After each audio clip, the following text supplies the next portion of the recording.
सभी को नमस्कार। मैं कविता दुआ करनाल से पॉलिटिकल साइंस लेक्चरर स्वागत करती हूँ आपका +2 पॉलिटिकल साइंस की क्लास में। जैसा कि आप जानते हैं, हम एनसीईआरटी की बुक से पेज बाय पेज एमसीक्यू पर चल रहे हैं। आज हम लेसन 4 सत्ता के वैकल्पिक केंद्र लेसन के पेज बाय पेज एनसीईआरटी की बुक से एमसीक्यू और वेरी शॉर्ट बनाने जा रहे हैं। उम्मीद करती हूँ इनमें से बहुत से प्रश्न आपको पेपर में ज़रूर आएंगे। तो चलिए शुरू करते हैं हम अपना टॉपिक, सत्ता के वैकल्पिक केंद्र, लेसन 4। लेसन है सत्ता के वैकल्पिक केंद्र। देखिए, जो सबसे पहला एमसीक्यू है वो ये है कि यूरोपीय आर्थिक सहयोग संगठन की स्थापना कब की गई। आपका आंसर है 1948 में। और किस योजना के तहत की गई? मार्शल योजना के तहत। ये आपका दूसरा एमसीक्यू है। चलिए आगे देखते हैं हम इससे। यूरोपीय इकोनॉमिक कम्युनिटी का गठन कब किया गया? तो आपका आंसर है 1957 में। ये आपका तीसरा एमसीक्यू है। यूरोपीय संघ की स्थापना कब की गई? 1992 में। ये आपका चौथा एमसीक्यू है। यूरोपीय संगठन का अपना झंडा, गान, स्थापना दिवस और मुद्रा है। ये आपका पांचवा एमसीक्यू है कि यूरोपीय संघ का अपना क्या क्या है। तो आपके पास है झंडा, गान, स्थापना दिवस और मुद्रा। ये 4 चीज़ें इसकी अपनी हैं। यूरोपीय संघ के झंडे में कितने सितारे हैं? तो आपका आंसर है 12वां। ये आपका पांचवा एमसीक्यू है। देखिए, 12 सितारे हैं यूरोपीय संघ के झंडे में। और कलर कौन सा है? नीला। नीला रंग किस बात का प्रतीक है? एकता और मेल मिलाप का। ये आपका छठा एमसीक्यू है।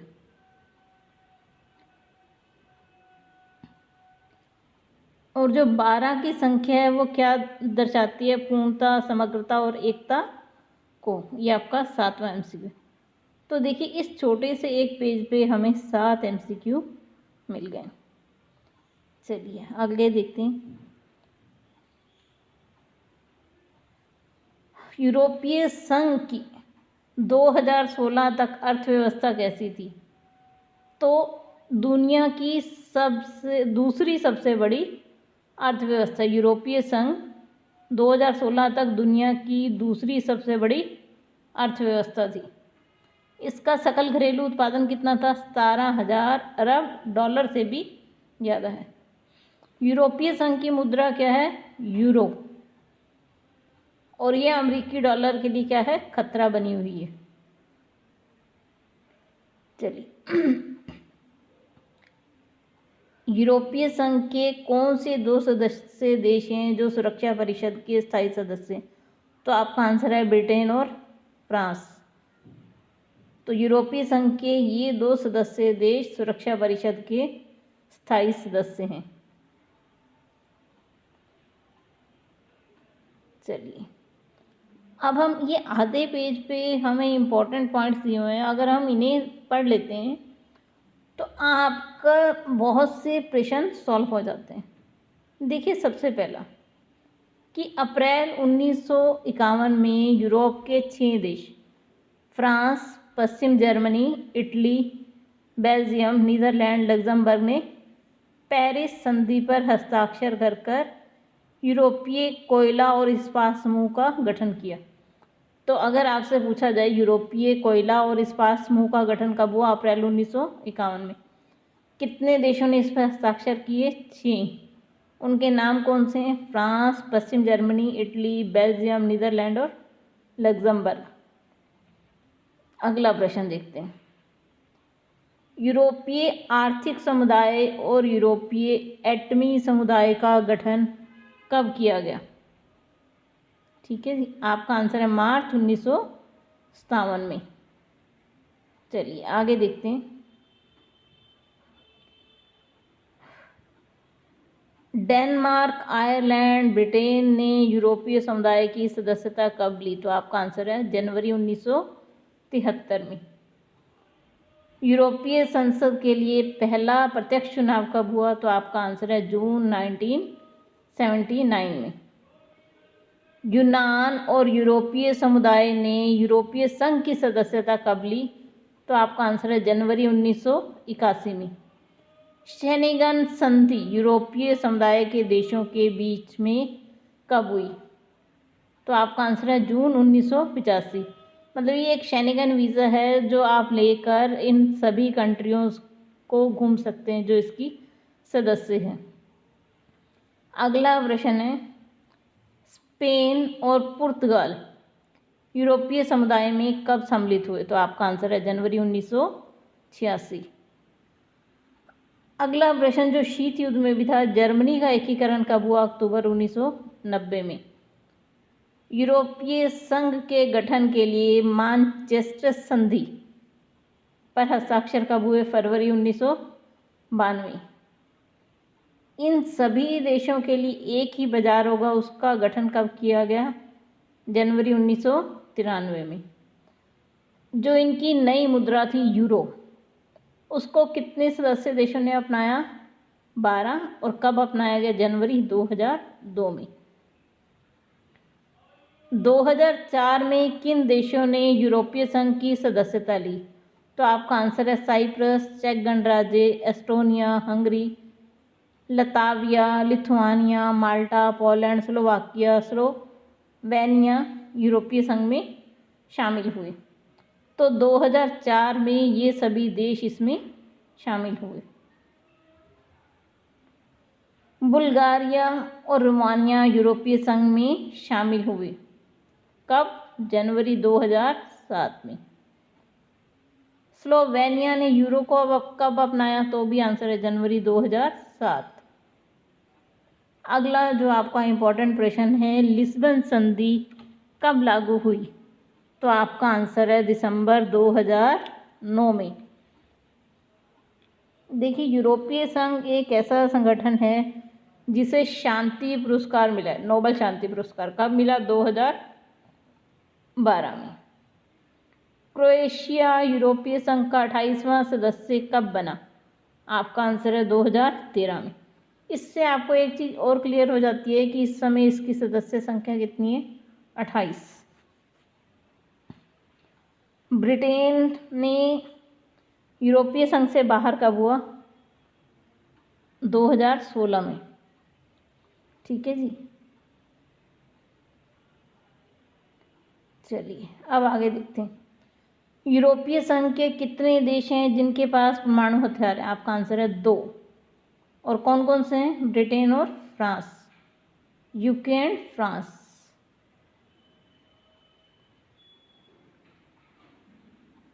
इनके पास कितने परमाणु हथियार हैं?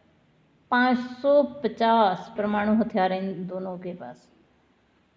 संचार, अंतरिक्ष विज्ञान और संचार प्रौद्योगिकी के मामले में यूरोपीय संघ का दुनिया में कौन सा स्थान है? तो आपका आंसर है दूसरा। कि जो इसमें देश शामिल हैं वो इतने सशक्त हैं कि विश्व में इसका दूसरा स्थान है अंतरिक्ष विज्ञान और संचार प्रौद्योगिकी में। चलिए, कौन से देश हैं जिन्होंने यूरो को अपनाने से मना किया? तो आपका आंसर है डेनमार्क और स्वीडन। चलिए आगे देखते हैं इससे अब हम बात कर रहे हैं आसियान की। देखिए, आसियान की स्थापना 1967 में हुई और 5 देशों ने बैंकॉक घोषणा पर हस्ताक्षर करके आसियान की स्थापना की। तो अब आपके कितने प्रश्न बनते? देखिए, आसियान की स्थापना कब हुई? सबसे पहला प्रश्न 1967 में। कितने देशों ने हस्ताक्षर किए थे? 5। कहाँ पर हुई थी? बैंकॉक घोषणा पत्र पर। कौन कौन से देश थे? इंडोनेशिया, मलेशिया, फिलीपींस, सिंगापुर और थाईलैंड। ये 5 देश थे जिन्होंने इस पर आरंभ में हस्ताक्षर किए थे। आगे देखते हैं आसियान का झंडा। ये आसियान का झंडा है नीले रंग का और इस पर गेहूं की बालियां बनी हुई हैं। कितनी बालियां हैं? 10। ये इसके 10 के 10, क्योंकि 5 ये पहले थे, 5 देश इसमें बाद में शामिल हुए, तो 10 देश, ये 10 गेहूं की बालियां बंधी हुई हैं, ये उनकी एकता की प्रतीक हैं। चलिए आगे देखते हैं इससे। देखिए 5 देश वो थे और 5 अब इधर और शामिल हो रहे हैं, तो उनके नाम देखिए कौन कौन से हैं।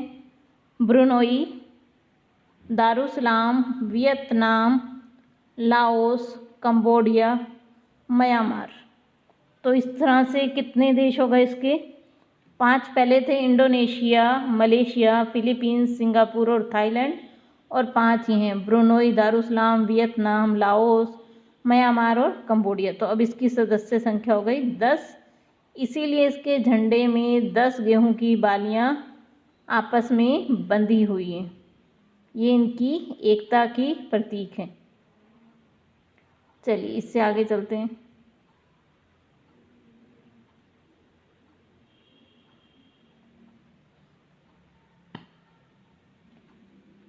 देखिए 2003 में आसियान सुरक्षा समुदाय, आसियान आर्थिक समुदाय, आसियान सामाजिक संस्कृति नामक 3 स्तंभों की स्थापना की। अगर आपसे प्रश्न आ जाता है आसियान ने 3 स्तंभों की स्थापना कब की, तो आपका आंसर है 2003 में। चलिए अगला प्रश्न देखते हैं कि आसियान की स्थापना किस उद्देश्य से की गई है। देखिए शांति, निष्पक्षता, सहयोग और अहस्तक्षेप को बढ़ावा देने के लिए। अगला प्रश्न, ARF की स्थापना कब की गई, तो आपका आंसर है 1994। ARF क्या है? आसियान क्षेत्रीय मंच, ठीक है जी। इसकी स्थापना कब हुई? 1994 में। FTA की फुल फॉर्म क्या है? मुक्त व्यापार क्षेत्र, फ्री ट्रेड एरिया, कि जहाँ पर आप जितना मर्जी सामान निर्यात करें, आयात करें, आप पर कोई टैक्स नहीं लगेगा।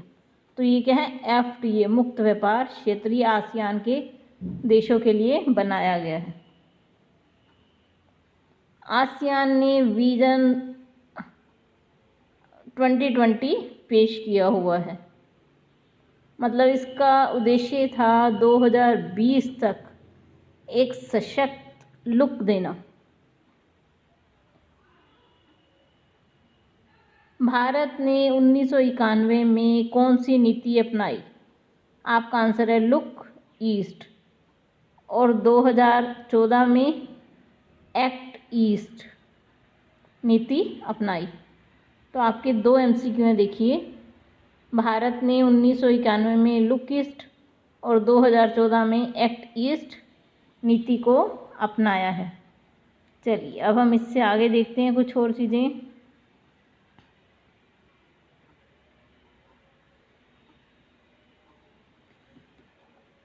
आसियान और भारत मुक्त व्यापार क्षेत्र व्यवस्था कब लागू हुई, तो आपका आंसर है 2010 में, ठीक है जी। अगला देखते हैं।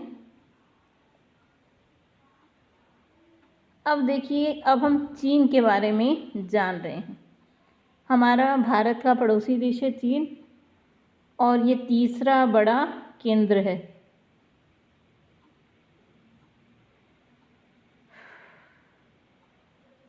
देखिए चीन कब दुनिया की सबसे बड़ी आर्थिक शक्ति अमेरिका से भी आगे निकल जाएगा, तो आपका आंसर है 2040 में, ठीक है जी। माओ के नेतृत्व में साम्यवादी क्रांति कब हुई, तो आपका आंसर है 1949 में।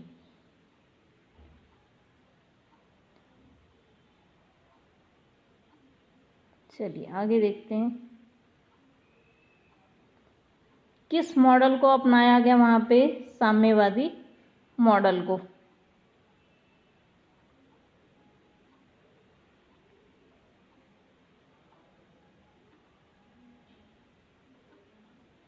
चलिए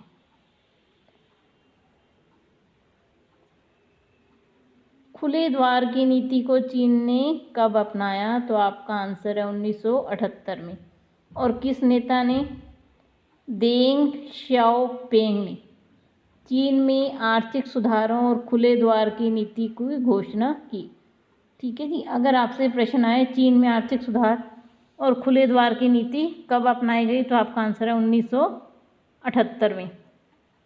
और किस नेता ने अपनाया? देंग श्याओपेंग ने।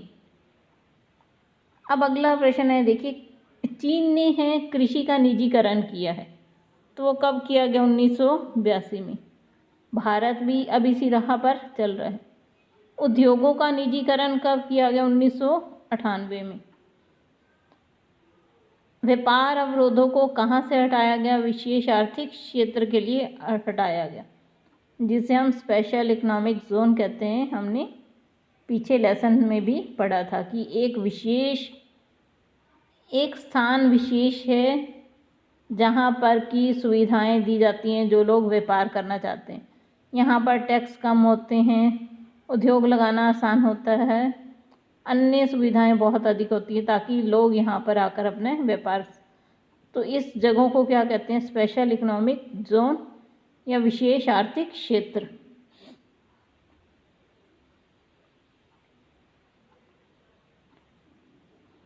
SEZ की फुल फॉर्म दी है, स्पेशल इकोनॉमिक जोन। चीन विश्व व्यापार संगठन में कब शामिल हुआ? तो आपका आंसर है 2001 में।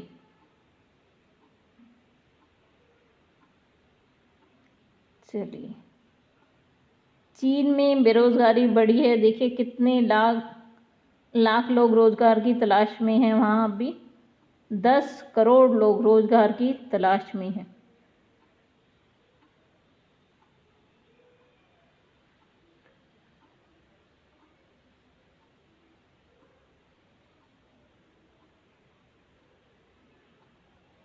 चीन नई विश्व शक्ति के रूप में उभरता जा रहा है, ऐसा किसका मानना है? लातिनी अमेरिका, अफ्रीका में निवेश की मदद से चीन की नीतियां बन रही हैं और ये नई विश्व शक्ति के रूप में उभरता जा रहा है चीन।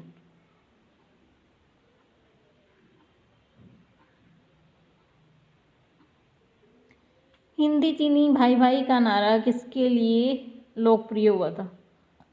भारत और चीन के लिए।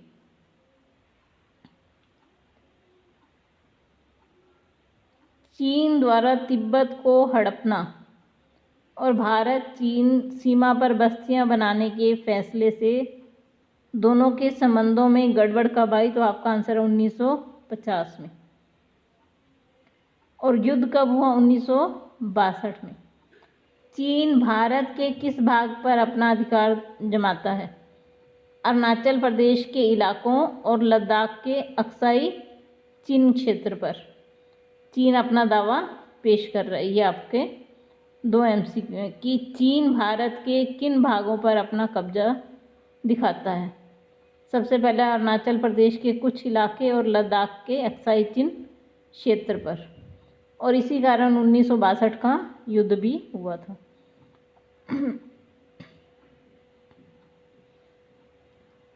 किस प्रधानमंत्री ने चीन का दौरा किया? तो आपका आंसर है राजीव गांधी ने। और कब किया? दिसंबर 1988 में। तो ये आपके 2 MCQ हैं, देखिए इसी लाइन में।